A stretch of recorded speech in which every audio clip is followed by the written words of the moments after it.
নবীজির নাম শুনলে আমাদের কলিজা ঠান্ডা হয়, এটা হলো ঈমানের আলামত। যাই হোক, আমি কোরআনে কারীমের একটি আয়াতের ছোট্ট একটা অংশ তিলাওয়াত করেছি। আমার আল্লাহ বলেন, লাকাদ কানা লাকুম ফি রাসূলিল্লাহি উসওয়াতুন হাসানাহ, তোমাদের জন্য রাসূলুল্লাহর জীবনে আছে সর্বশ্রেষ্ঠ আদর্শ এবং নমুনা। জোরে বলুন না সুবহানাল্লাহ। কি বুঝাইতে চাইলেন? তোমরা যা নেবে আমার নবীর জীবন থেকে নাও, তোমাদের জীবন সুন্দর হবে, তোমাদের জীবন সুখময় হবে, তোমাদের জীবন সুখকর হবে, তোমাদের জীবন সুশোভিত হবে, তোমাদের জীবন উন্নত হবে, তোমাদের জীবন শান্তিময় হবে, তোমাদের জীবন ইজ্জতওয়ালা হবে, তোমরা জীবনে সম্মান লাভ করবে যদি আমার দয়াল নবীর জীবন তোমাদের জীবনের ভিতরে থাকে। চলো বলুন না সুবহানাল্লাহ। এই হলো আমার আজকের আলোচ্য বিষয়। যেইটুক সময় পাই এটার উপর আমার আলোচনা থাকবে। আল্লাহ কি বলেছেন? তোমাদের জন্য আমার রসুলের মধ্যে উত্তম আদর্শ আছে। মানুষের পার্সোনাল লাইফ থেকে শুরু করে জীবনের যত দিক আছে, মানুষের চলন বলন কথন উঠা বসা সব কিছুর নমুনা আদর্শ আমার কামলিওয়ালা নবীর জীবনে আছে না নাই? কথা বলেন, আছে না নাই? বিষয়টা একটু বুঝিয়ে বলি, মনোযোগ দিলে আপনাদের বুঝে আসবে। আমি 10 তলা একটা বিল্ডিং করব, মনে করেন আপনি 10 তলা একটা বিল্ডিং করবেন। বিল্ডিং করতে ইট লাগে, বালু লাগে, সিমেন্ট লাগে, রড লাগে, লাগে কি লাগে না? আপনি হবিগঞ্জ শহরে গেলেন, রড কিনে আনলেন, ইট কিনে আনলেন, বালু কিনে আনলেন, সিমেন্ট কিনে আনলেন, বাস আপনি ইট গাঁথুনি শুরু করলেন, কাজে লাগিয়ে দিলেন, লেগে গেলেন। আমাকে বলেন তো 10 তলা বিল্ডিং হবে? আওয়াজ দেন। এভাবে কি 10 তলা বিল্ডিং হবে? 10 তলা বিল্ডিং করার জন্য আপনাকে আগে ইঞ্জিনিয়ারের কাছে যেতে হবে। ইঞ্জিনিয়ার আপনাকে ড্রয়িং করে দেবে। 4টা ড্রয়িং হয়, একটা স্ট্রাকচারাল ড্রয়িং, একটা আর্কিটেকচারাল ড্রয়িং, আর একটা ইলেকট্রিক্যাল ড্রয়িং, আর একটা প্লাম্বিং ড্রয়িং। কয়টা? আওয়াজ দেন না বাবা। 4টা ড্রয়িং হয়। এই 4টা ড্রয়িং সামনে নিয়ে কোথায় পাইলিং হবে, কোথায় বেস ঢালাই হবে, কোথায় কলাম হবে, কোথায় বাথরুম হবে, কোথায় কিচেন রুম হবে, কোথায় বেডরুম হবে, কোথায় ড্রয়িং রুম হবে, এটা ওই ড্রয়িংয়ের মধ্যে চিহ্নিত করে দেওয়া হয়। বাস ওটা দেখে দেখে ইঞ্জিনিয়ার ওই মিস্ত্রিকে বলে যে এখানে বেস ঢালাই করো, এখানে পাইলিং করো, এখানে কলাম দাও। কথা বলেন ঠিক কিনা? এরপরে 10 তলা বিল্ডিং হবে। ড্রয়িং ছাড়া যদি 10 তলা বিল্ডিং কেউ করতে যায়, বড় জোর 2 তলা হবে, এরপরে ভাঙ্গে পড়বে। ঠিক কিনা বাবা? আমার ভাইরা, আমার আল্লাহ আমাদেরকে পাঠিয়েছেন কি জন্য? আহসানু তাকওয়িম, উত্তম মানুষ, উত্তম আদর্শ, উত্তম স্ট্রাকচার দিয়ে আমাদেরকে শ্রেষ্ঠ মর্যাদা দিয়েছেন। বলেছেন লাকাদ কাররামনা বনি আদমা, আমি বনি আদমকে সম্মানিত করেছি। প্রশ্ন হলো আমাদের সম্মানটা কোথায়? আল্লাহ, আমরা নিজের জীবন কিভাবে গড়ে তুলব? একটা বাচ্চা যখন জন্মগ্রহণ করে তাকে সুন্দর মানুষ হিসেবে গড়ে তোলার জন্য কিছু না কিছু আদর্শ, কিছু না কিছু নমুনা চাই। আমার ভাইরা, সেই সন্তানকে আমি কি শিক্ষা দেব? তাকে আমি কি বানাবো? সেই যদি হয় প্রশ্ন, তাহলে আমার আল্লাহ বলেন, দুনিয়ার মানুষ, তোমার এই সন্তানকে আল্লাহওয়ালা একজন মানুষ বানাতে হলে, একজন উত্তম মানুষ বানাতে হলে, একজন জান্নাতি মানুষ বানাতে হলে, বিল্ডিং বানাবার জন্য যেমন ড্রয়িং লাগে, একজন মানুষ বানাবার জন্য আমি একটা ড্রয়িং দিয়ে দিলাম। এই ড্রয়িংটা যদি অনুসরণ করো, তোমার সন্তান জান্নাতি হবে, তোমার সন্তান আল্লাহওয়ালা হবে, তোমার সন্তান শাহজালাল হবে, তোমার সন্তান শাহপরান হবে। আল্লাহ সেই ড্রয়িংটার নাম কি? আমার আল্লাহ বলেন, লাকাদ কানা লাকুম ফি রাসূলিল্লাহি উসওয়াতুন হাসানাহ। তোমার যা কিছু প্রয়োজন আমার নবীর জীবনে দিয়ে দিলাম, সেখান থেকে নাও, সব কিছু পেয়ে যাবে। জোরে বলুন না সুবহানাল্লাহ।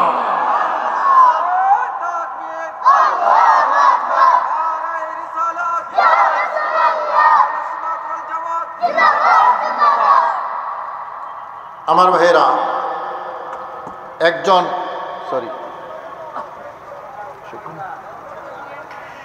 একজন ভালো মানুষ তৈরি করার জন্য সবচেয়ে শ্রেষ্ঠ আদর্শ আমার কামলিওয়ালা নবী রহমতুল্লিল, আওয়াজ দিয়ে বলেন না রহমতুল্লিল। সেই নবীর আদর্শ আমরা নিতে চাই কি চাই না? কারা কারা চান একটু হাত তোলেন।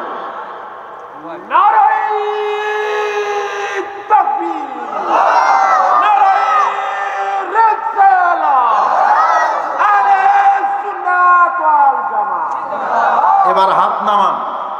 আমি আবার একটু কষ্ট দেব যুবকদেরকে, যাদের বয়স এখনো 40 হয় নাই, যাদের বয়স এখনো 40 পার হয় নাই, এবার তোমরা একটু হাত তোলো তো দেখি।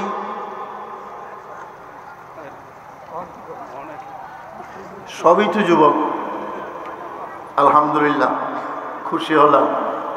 আমার যুবক ভাইয়েরা, তোমাদের তো রক্ত গরম, শরীরও গরম, এখন বেড়ে ওঠার সময়, নিজেদেরকে তৈরি করার সময়।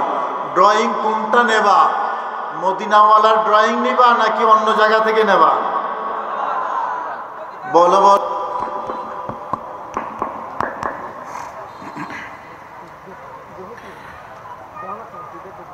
আসসালামু আলাইকুম ওয়া রাহমাতুল্লাহি ওয়া বারাকাতুহু।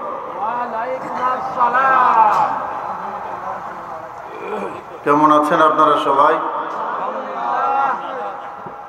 সালামের জবাবে তো ভালো আছেন বোঝা যায়নি। আমি আবার একটু সালাম দেই, মহব্বতে সালামের জবাব দেবেন। আশা করছি সালামের আকর্ষণে যারা বাহিরে আছেন, আমাদের শ্রোতা মণ্ডলী, আপনাদের এই সালামের জবাবের আকর্ষণে প্যান্ডেলে চলে আসবেন। আসসালামু আলাইকুম ওয়া রাহমাতুল্লাহি ওয়া বারাকাতুহু।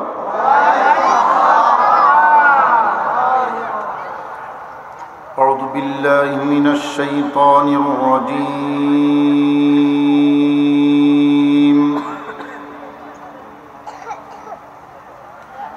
বিসমিল্লাহির রাহমানির রাহিম।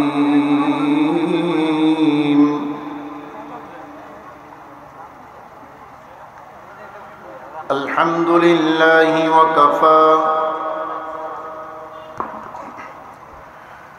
والصلاة والسلام على سيدنا محمد المصطفى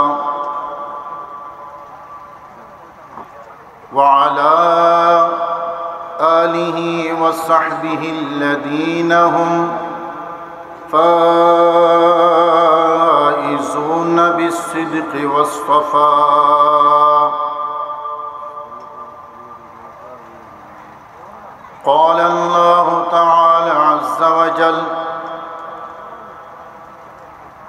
لقد كان لكم في رسول الله أسوة حسنة. صدق الله مولانا العظيم وبلغنا رسوله النبي الكريم. وقال تعالى في شان حبيبه مخبرا وآمرا: إن الله وملائكته يصلون على النبي يا أيها الذين آمنوا صلوا عليه وسلموا تسليما. قلنا اللهم صل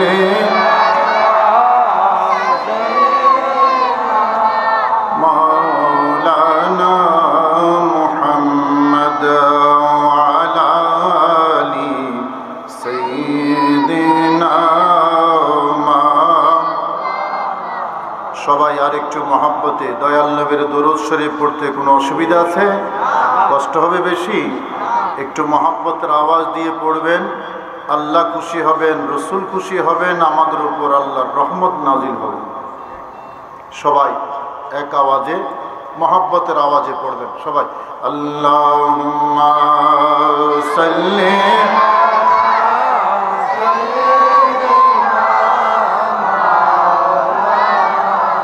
মুহাম্মদ ওয়া আলা আলি সাইয়্যিদিনা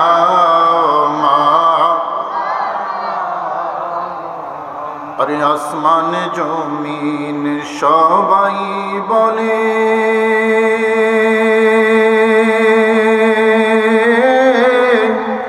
আজকে মোদের খুশির দিন, বলুন না সুবহানাল্লাহ। কারণ এই ধরার বুকে তশরিফ আনলেন, সবাই বলুন রাহমাতাল লিল আলামিন। আল্লাহুম্মা সাল্লি মাওলানা মুহাম্মদ ওয়া আলা আলি সাইয়্যিদিনা। আমার সাথে একটু বলুন আল্লাহ আল্লাহ আল্লাহু লা ইলাহা, আরেকটু জোরে আল্লাহ আল্লাহ আল্লাহু লা ইলাহা। আরে মৌতের তুফান আসবে যখন নবী গো আমরার, দয়া করিয়া দিবেন দেখা। মৃত্যুর সময় নবীকে দেখতে চাই কি চাই না?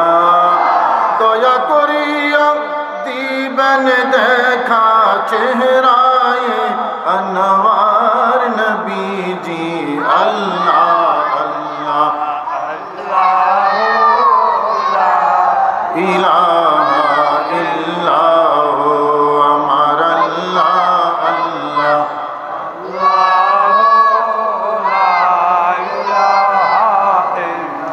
अरे अव्वल आखिर सब कुछ जाने, देखे बड़ी दो करीब। बोलून ना सुबहानाल्लाह, আর একটু জোরে বলুন না সুবহানাল্লাহ। বাবা, আমাদের এই দুরূদ শরীফ তেলাওয়াত মাইকের আওয়াজ হবিগঞ্জ শহরে হয়তো যায় না। হবিগঞ্জ শহর কয় কিলোমিটার হবে এখান থেকে? 20-22 কিলোমিটার। মাইকের আওয়াজ হবিগঞ্জ শহরে কিন্তু যায় না। কিন্তু আমি যদি আপনাদের সবার কাছে একটু উচ্চ আওয়াজে জানতে চাই, আমাদের এই দরুদের আওয়াজ নবীর সোনার মদিনায় যায় কি যায় না? সবাই বললে খুশি হতাম। যায় কি যায় না? আমাদের নবীজি আমাদের দরুদের আওয়াজ শুনেন কি শুনেন না? সালামের জবাব দেন কি দেন না? নবী শোনার জন্য দূরে আর কাছে আছে। কাছে যেমন শুনেন দূরেও, কাছে যেমন দেখেন দূরেও। নবীকে এই দেখার শোনার ক্ষমতা দিয়েছেন কে? জোরে বলেন, 3 বার বলেন তো জোরে জোরে আল্লাহ। আরো জোরে আল্লাহ, আরো আওয়াজ দিয়ে আল্লাহ। এবার 2 হাত তুলে বলেন ইয়া রাসূলুল্লাহ। আরে গায়েবে কি খবরে দেনে ওয়ালা अल्लाह का वो हबीब नबी जी। अल्लाह अल्लाह अल्लाहु ला इलाहा इल्लाहु अमर अल्लाह अल्लाह।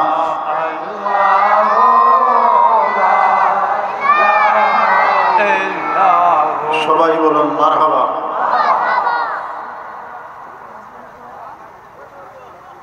শানখোলা সমাজ কল্যাণ সংঘ কর্তৃক আয়োজিত আজকে 20তম ঐতিহাসিক সুন্নি মহাসম্মেলন। অনেক ওলামায়ে কেরাম এখানে দাওয়াত দিয়েছেন, বড় বড় আলেম ওলামা। আমি এখানে যারা আছে সবার চেয়ে একজন ক্ষুদ্র মানুষ। আমাদের সম্মানিত সভাপতি তো খুঁজে পাওয়া যাচ্ছে না, মাওলানা মুফতি মোহাম্মদ ফারুক মিয়া। ওই মাওলানা ফারুক কোথায়?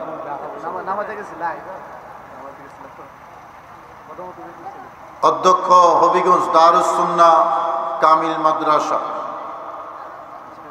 অনেক উলামায়ে উদ্বোধক আছেন, মাওলানা মোহাম্মদ মনিরুজ্জামান সাহেব, উপপরিচালক ইসলামিক ফাউন্ডেশন হবিগঞ্জ, মনিরুজ্জামান সাহেব। আমার আগে গুরুত্বপূর্ণ বয়ান করে গেছেন আপনাদের অত্যন্ত প্রিয়জন, ওয়াইজে শিরিময়া আশিক রসুল আল্লামা হাফেজ ওয়ালিউল্লাহ আশিকি সাহেব দামাত বরকাতুল কুদসিয়া। আমার পরে আসবেন আপনাদের আরেকজন প্রিয় মানুষ, ওয়াইজে নওজওয়ান আল্লামা মুফতি ফির গিয়াসউদ্দিন আত-তাহিরি সাহেব, এবং প্রধান বক্তা হিসেবে মাওলানা আলী মোহাম্মদ চৌধুরী সাহেব আসার কথা, মাওলানা আমজাদ হোসেন জালালি সাহেবের থাকার কথা। আমার ডানে বামে পেছনে অনেক সুধীজন আছেন এবং আপনারা আছেন এই মাহফিলের প্রাণ শ্রোতা। মাহফিলে থাকলে মাহফিল থাকে, শ্রোতা যদি মাহফিলে না থাকে মাহফিল আর থাকে না। সেই জন্য আপনারা হলেন মূলত এই মাহফিলের জান এবং প্রাণ। আপনাদের সবাইকে স্বাগত জানাচ্ছি। আল্লাহ দরবারে দোয়া করছি, আল্লাহ আমাদের সকলের উপস্থিতি হাজিরি কবুল করুন। সকলে বলুন আমিন। আর একটু জোরে বলুন না আমিন। এখানে সব কি বুড়া মানুষ নাকি? হ্যাঁ, আওয়াজটা এত দুর্বল আওয়াজ আসতেছে, মনে হচ্ছে সবাই 80 বছরের উপরে বয়স। এখানে জোয়ান আছে না নাই? তাহলে আমি একটু জোয়ান আওয়াজ চাইতেছি। আমি কিন্তু অসুস্থ, বয়সও হয়েছে কম না, অসুস্থ। দীর্ঘদিন দেশের বাহিরে খুব কঠিন একটা সফর ছিল আমার। ওই সফরটা শেষ করে এসে আর রেস্ট পাই নাই। তো আমি দুর্বল, আপনারা তো আর দুর্বল না। আপনাদের সবার একটু উচ্চ আওয়াজে আমি একটু জানতে চাই, দেখতে চাই, বুঝতে চাই এখানে যুবক জোয়ান আছে। নারে তাকবীর। এটা কি জোয়ান কাল্লা আওয়াজ হইল?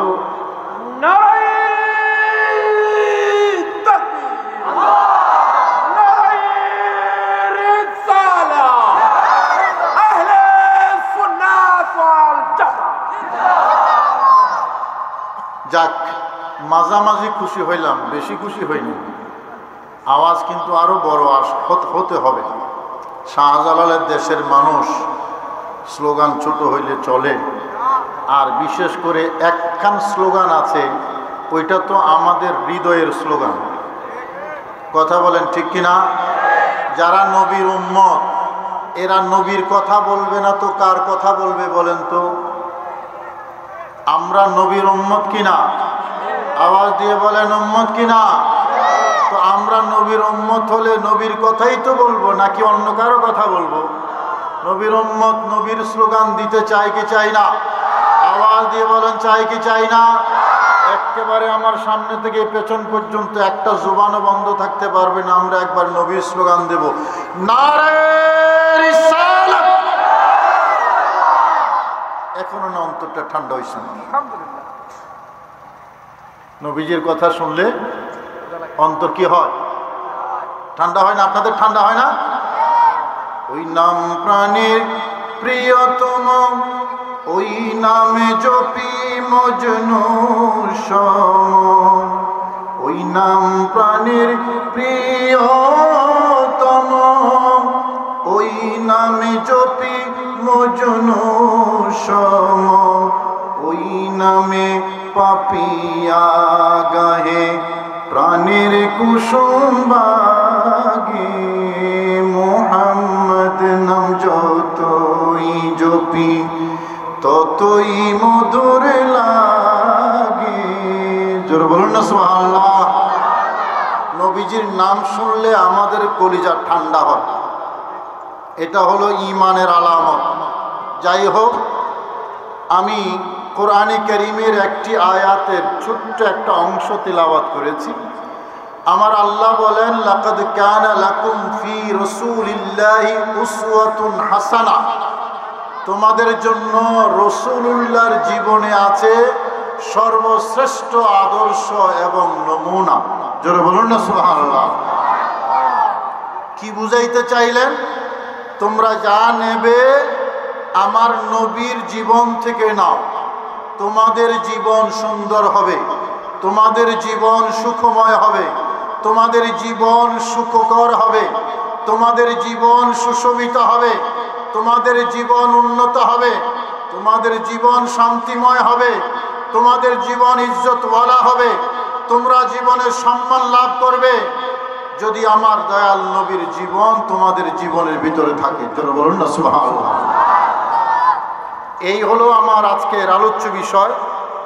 যেইটুক সময় পাই এটার উপর আমার আলোচনা থাকবে। আল্লাহ কি বলেছেন? তোমাদের জন্য আমার রসুলের মধ্যে উত্তম আদর্শ আছে। মানুষের পার্সোনাল লাইফ থেকে শুরু করে জীবনের যত দিক আছে, মানুষের চলন বলন কথন উঠা বসা সব কিছুর নমুনা আদর্শ আমার কামলিওয়ালা নবীর জীবনে আছে না নাই? কথা বলেন, আছে না নাই? বিষয়টা একটু বুঝিয়ে বলি, মনোযোগ দিলে আপনাদের বুঝে আসবে। আমি 10 তলা একটা বিল্ডিং করব, মনে করেন আপনি 10 তলা একটা বিল্ডিং করবেন। বিল্ডিং করতে ইট লাগে, বালু লাগে, সিমেন্ট লাগে, রড লাগে, লাগে কি লাগে না? আপনি হবিগঞ্জ শহরে গেলেন, রড কিনে আনলেন, ইট কিনে আনলেন, বালু কিনে আনলেন, সিমেন্ট কিনে আনলেন, বাস আপনি ইট গাঁথুনি শুরু করলেন, কাজে লাগিয়ে দিলেন, লেগে গেলেন।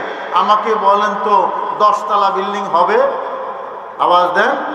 এভাবে কি 10 তলা বিল্ডিং হবে? 10 তলা বিল্ডিং করার জন্য আপনাকে আগে ইঞ্জিনিয়ারের কাছে যেতে হবে। ইঞ্জিনিয়ার আপনাকে ড্রয়িং করে দেবে। 4টা ড্রয়িং হয়, একটা স্ট্রাকচারাল ড্রয়িং, একটা আর্কিটেকচারাল ড্রয়িং, আর একটা ইলেকট্রিক্যাল ড্রয়িং, আর একটা প্লাম্বিং ড্রয়িং। কয়টা? আওয়াজ দেন না বাবা। 4টা ড্রয়িং হয়। এই 4টা ড্রয়িং সামনে নিয়ে কোথায় পাইলিং হবে, কোথায় বেস ঢালাই হবে, কোথায় কলাম হবে, কোথায় বাথরুম হবে, কোথায় কিচেন রুম হবে, কোথায় বেডরুম হবে, কোথায় ড্রয়িং রুম হবে, এটা ওই ড্রয়িংয়ের মধ্যে চিহ্নিত করে দেওয়া হয়। বাস ওটা দেখে দেখে ইঞ্জিনিয়ার ওই মিস্ত্রিকে বলে যে এখানে বেস ঢালাই করো, এখানে পাইলিং করো, এখানে কলাম দাও। কথা বলেন ঠিক কিনা? এরপরে 10 তলা বিল্ডিং হবে। ড্রয়িং ছাড়া যদি 10 তলা বিল্ডিং কেউ করতে যায়, বড় জোর 2 তলা হবে, এরপরে ভাঙ্গা পড়বে। ঠিক কিনা বাবা? আমার ভাইরা, আমার আল্লাহ আমাদেরকে পাঠিয়েছেন কি জন্য? আহসানু তাকওয়িম, উত্তম মানুষ, উত্তম আদর্শ, উত্তম স্ট্রাকচার দিয়ে আমাদেরকে শ্রেষ্ঠ মর্যাদা দিয়েছেন। বলেছেন লাকাদ কাররামনা বনি আদমা, আমি বনি আদমকে সম্মানিত করেছি। প্রশ্ন হলো আমাদের সম্মানটা কোথায়? আল্লাহ, আমরা নিজের জীবন কিভাবে গড়ে তুলব?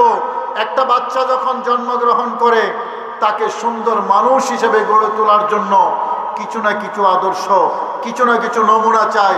আমার ভাইরা, সেই সন্তানকে আমি কি শিক্ষা দেব? তাকে আমি কি বানাবো? সেই যদি হয় প্রশ্ন, তাহলে আমার আল্লাহ বলেন, দুনিয়ার মানুষ, তোমার এই সন্তানকে আল্লাহওয়ালা একজন মানুষ বানাতে হলে, একজন উত্তম মানুষ বানাতে হলে, একজন জান্নাতি মানুষ বানাতে হলে, বিল্ডিং বানাবার জন্য যেমন ড্রয়িং লাগে, একজন মানুষ বানাবার জন্য আমি একটা ড্রয়িং দিয়ে দিলাম। এই ড্রয়িংটা যদি অনুসরণ করো, তোমার সন্তান জান্নাতি হবে, তোমার সন্তান আল্লাহওয়ালা হবে, তোমার সন্তান শাহজালাল হবে, তোমার সন্তান শাহপরান হবে। আল্লাহ সেই ড্রয়িংটার নাম কি? আমার আল্লাহ বলেন, লাকাদ কানা লাকুম ফি রাসূলিল্লাহি উসওয়াতুন হাসানা। তোমার যা কিছু প্রয়োজন আমার নবীর জীবনে দিয়ে দিলাম, সেখান থেকে নাও, সব কিছু পেয়ে যাবে। জোরে বলুন না সুবহানাল্লাহ।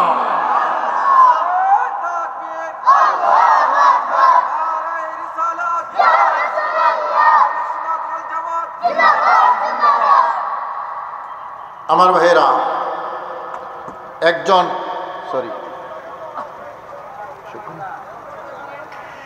একজন ভালো মানুষ তৈরি করার জন্য সবচেয়ে শ্রেষ্ঠ আদর্শ আমার কামলিওয়ালা নবী রহমতুল্লিল, আওয়াজ দিয়ে বলেন না রহমতুল্লিল।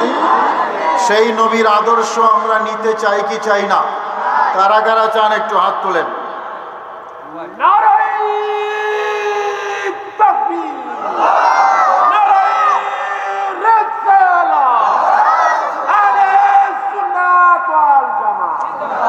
এবার হাত নামান। আমি আবার একটু কষ্ট দেব যুবকদেরকে, যাদের বয়স এখনো 40 হয় নাই, যাদের বয়স এখনো 40 পার হয় নাই, এবার তোমরা একটু হাত তোলো তো দেখি।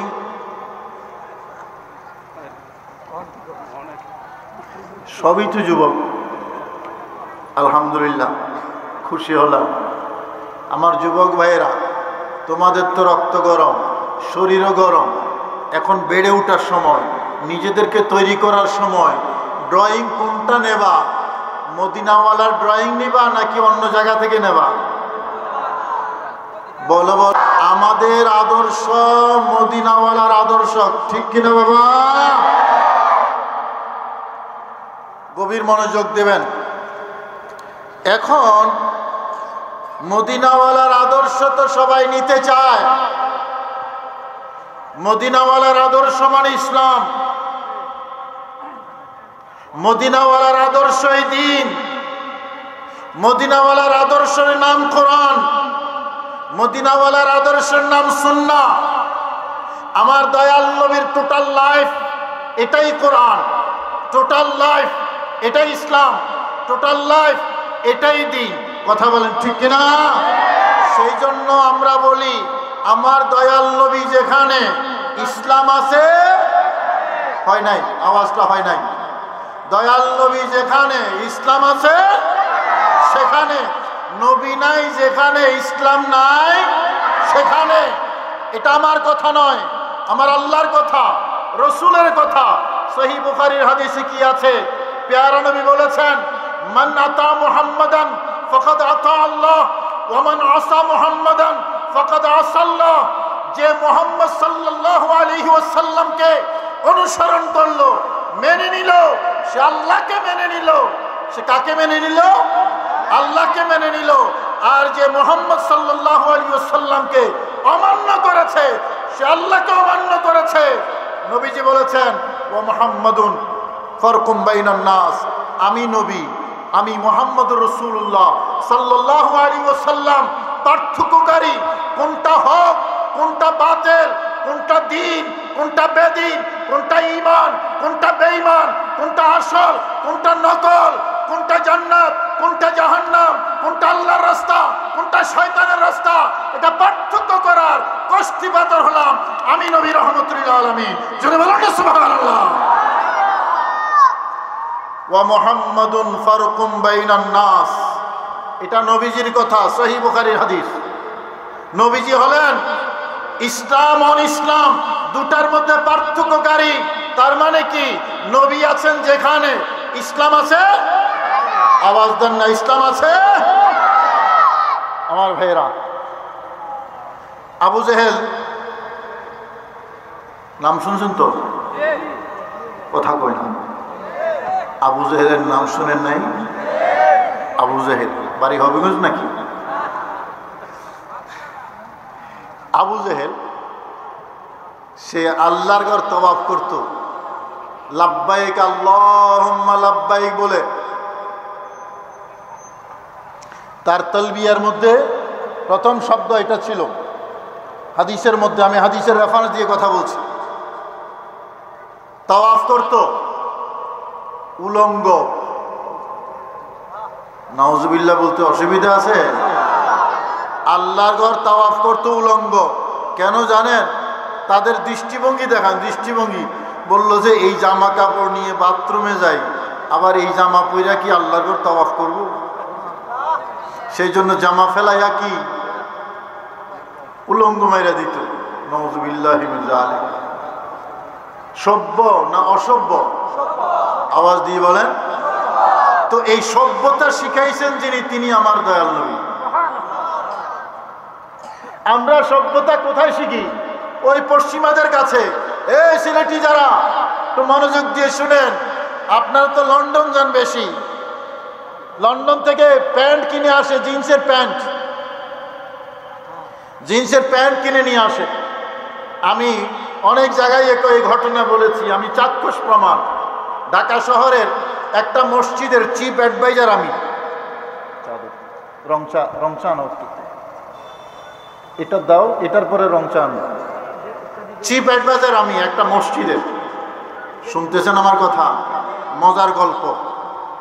তো মিটিংয়ে বসলাম, ওই মসজিদের ইমাম সাহেব আমার অনেক জুনিয়র। মিটিংয়ে বসলাম,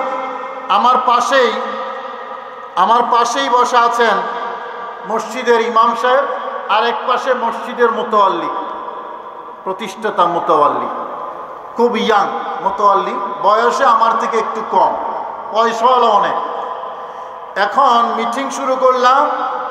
মিটিং চলাকালীন সময়ে মসজিদের ইমাম সাহেব দেখছে মসজিদের সভাপতি মোতাওয়াল্লি যিনি, উনি এভাবে বসে আছে, ওনার প্যান্টে হাঁটুর উপরে ঠিক রানের কাছে প্যান্ট একটু ছিঁড়া। এই যুবকরা কথা বুঝো নাই? প্যান্ট কি একটু ছিঁড়া। এখন ইমাম সাহেবের কাছে বড় আশ্চর্য লাগলো, এত হাজার কোটি টাকার মালিক মসজিদের মিটিংয়ে আইসে ছিঁড়া ফাটা প্যান্ট একটা পয়লা। এখন আমি হুজুর বসা আছি, আমি তার অনেক সিনিয়র, তার কাছে খুব লজ্জা লাগতেছে, সর্বনাশ, হুজুর এসছেন এখানে, হুজুরের পাশে বৈশা রান দেখাইয়া সভাপতি বৈশা রয়েছে। কি দেখাইয়া? কথা কয় না যুবকরা। রান দেখাইয়া হুজুর বৈশা রয়েছে। ইমাম সাহেবের কাছে খুব লজ্জা লাগতেছে। ইমাম সাহেবের গলার মধ্যে এরকম একটা রুমাল আছিল, রুমালটার এইভাবে নিয়া এইভাবে সভাপতির রানের উপরে রুমালটা রাখা ওই ফাটা জিনিসটাকে ঢাইকা দিছে। এখন সভাপতির যেই ড্রাইভার, সে বারান্দায় বসা, সে কিন্তু এটা লক্ষ্য করেছে যে 3 টেক্কা রুমাল আমার বসের রানের উপরে ফেলছে আমাদের মসজিদের ইমাম সাহেব। খবর আছে ইমামের খবর আছে। মিটিং শেষ হলো, শেষ হওয়ার পরে ইমাম সাহেবে ধরছে, হুজুর আপনি 3 টেক্কা রুমাল একটা আমার বসের রানের মধ্যে কেন রাখলেন? এটা কি কস? ওনার রান দেখা যাইতেছে, হুজুর বসা না পাশে, কি লজ্জা না? ছিঁড়া প্যান্টটা একটু ছিঁড়া, তো সেই জন্য আমি রুমালটা রানের উপরে দিয়ে ওই ছিঁড়াটাকে ঢাইকা দিলাম। ড্রাইভার বলতেছে, হুজুর আপনার রুমাল 3 টেক্কা রুমাল, আর আমার বস এটা পুরাতন না, প্যান্ট না, এটা নতুন প্যান্ট, এটা লন্ডন থেকে 200 ইউরো দিয়ে কিনে আনছে। 200 ইউরো। কত ইউরো? এই কথা কয় না রে যুবকরা, কত ইউরো? 200 ইউরো দিয়ে কিনে আনছে এই ফাড়া প্যান্ট, ছিঁড়া প্যান্ট। হুজুর বলেছে এটা ছিঁড়া কেন? এটা স্টাইল, আপনি বুঝবেন না, এটা স্টাইল, আপনি বুঝবেন না। আমার বাবারা, দেখা গেছে তো গেছে, দেখাইছে তো দেখাইছে, হাঁটুর নিচে দেখাইলে একটা কথা ছিল, দেখাইছে কোথায়? কথা বলেন না, হাঁটুর উপরে। কিরে বাবা, আগের যুগে এখনো আমরা যখন কাপড় কিনতে যাই, এটা খুলে দেখি কোনো স্পট আছে কিনা, ছিঁড়া ফাড়া আছে কিনা। কথা বলেন ঠিক কিনা? যদি ছিঁড়া থাকে কেউ কিনবে না, কিনবে না। ছিঁড়ার জামা কেউ কিনবে না। কিন্তু পশ্চিমারা, মানে ইহুদি এবং খ্রিস্টান যারা, সেই পাশ্চাত্যবাসী যারা, তারা আমাদেরকে কি শিখাইলো? যে তোমরা ছিঁড়া নিচ্ছ না, এই ছিঁড়া ফাটা এটা হলো আমাদের কি, আমাদের কালচার। নতুন নেবা কিন্তু একটু ছিঁড়ে যাবা। কোন দিকে ছিঁড়বা? ওই হাঁটুর নিচে না, হাঁটুর উপরে, যাতে তোমার রান দেখা যায়। আমার দয়াল নবী বলেছেন, হাঁটু থেকে নাভি পর্যন্ত তোমার সতর ডেকে রাখা ফরজ। তারা সেই সতরটাকে দিচ্ছে। আমার ভাইরা, কোরআনে কারিমে আমার আল্লাহ শয়তানের কাজ, শয়তানের এজেন্ডা বলেছেন। শয়তানের এজেন্ডা কি? ইয়ানজিউ আনহুমা লিবাসাহুমা লিউরিয়াহুমা সাওআতিহিমা। এটা হলো শয়তানের এজেন্ডা। যেইটুক সতর আছে এটা ডেকে রাখা, এটা আমার রহমানের নির্দেশ। আর এটাকে উলঙ্গ করে দেওয়া, এটা শয়তানের এজেন্ডা। কথা বলেন ঠিক কিনা? এই শয়তানের এজেন্ডা, শয়তানের কর্মসূচি পশ্চিম থেকে পূর্বে পাঠায় তারা। আর আমরা মনে করি এটা আভিজাত্য। কোনটা মানবেন? ইহুদি খ্রিস্টানেরটা নাকি আমার মদিনাওয়ালারটা? কোনটা? আমাদের প্রিন্সিপাল সাহেব এসে গেছে। এই দেশে সব মিয়া, ফারুক মিয়া, তৌফিক মিয়া, আমাদের আজকের অনুষ্ঠানের সম্মানিত সভাপতি, দারুস সুন্নাহ হবিগঞ্জ মাদ্রাসার সম্মানিত প্রিন্সিপাল মাওলানা ফারুক মিয়া, উনি এসে গেছেন। আল্লাহ সকলের হাজিরি কবুল করুন, আমিন। আমি কথা বুঝাতে পারছি আপনাদেরকে? কোনটা নেবেন বাবা? এই যে চা আমাকে দিল, চা দেখতেছেন আমার দিকে? খাইতেছি। এবার আমি এই হাতে নিলাম, চলবে? সবাই কয় নাই তো? চলবো কেন? সমস্যা কি? সমস্যা কি? আমার এই ডান হাত, এটা কে দিয়েছেন বলেন তো? এই হাত দিয়েছেন কে? সবাই বলেন। এই বাম হাত, এটা দিয়েছেন কে? তাহলে ডান হাত তো আল্লাহর দেওয়া, বাম হাতও আল্লাহর দেওয়া। আমি যখন ডান হাতে খাচ্ছি তখন এটা আল্লাহর দেওয়া হাতেই খাচ্ছি। আমি যখন বাম হাতে খাচ্ছি আমি আল্লাহর দেওয়া হাতেই খাচ্ছি। আল্লাহ তোমার দেওয়া হাতেই তো খাইলাম। সমস্যা আছে নাকি? কথা কয় না। সমস্যা আছে? সমস্যা ছোট না বড়? আওয়াজ দিয়ে বলেন, ছোট না বড়? আমাদের দেশে খায় যে বাম হাতে, সেরকম পাবলিক আছে না নাই? আমার ভাইয়েরা, আমার